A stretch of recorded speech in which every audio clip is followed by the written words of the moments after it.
Here's a little Gnosis Now teaching moment. Did you know that you have a contract with your etheric guides?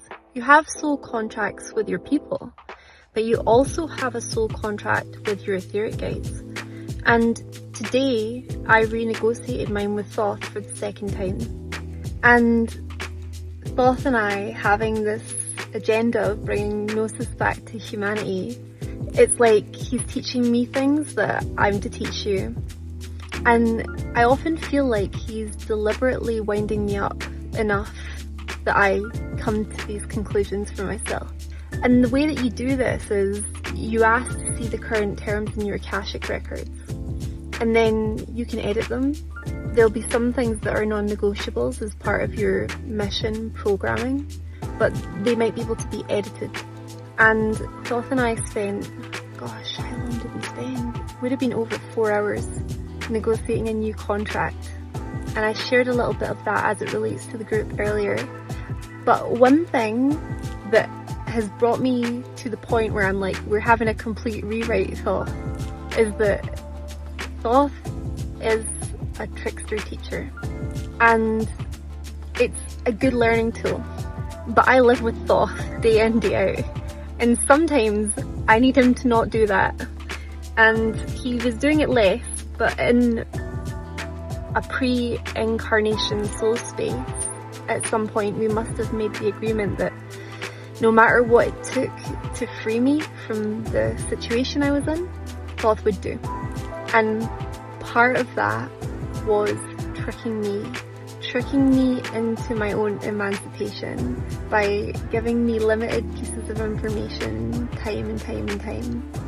And because of the situation that I was in, a key vulnerability of mine is relationships, because all of my relationships since I was 10 years old, because of the situation I was in, my slaver put Draco attachments on every single relationship available. And now Thoth is tricking me on my abandonment wounds.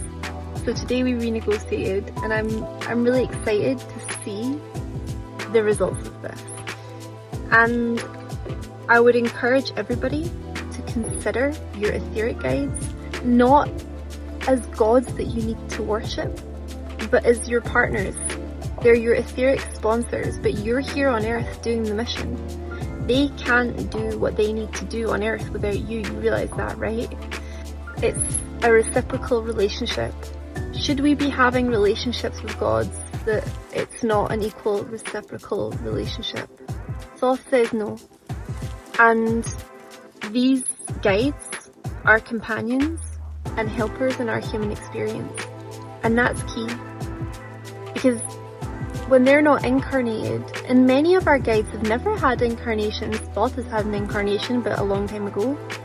The Archangel Metatron has had an incarnation, but very few of the other archangels have. I think perhaps Sandalphon has. And they're here to help you, and sometimes they don't fully understand your experience because of that reason. So you've got to tell them, and you've got to tell them what your needs are, just like you would with people. Developing a relationship with spirit is just like developing a relationship with a person. You build it over time, you set effective boundaries, and you express your needs.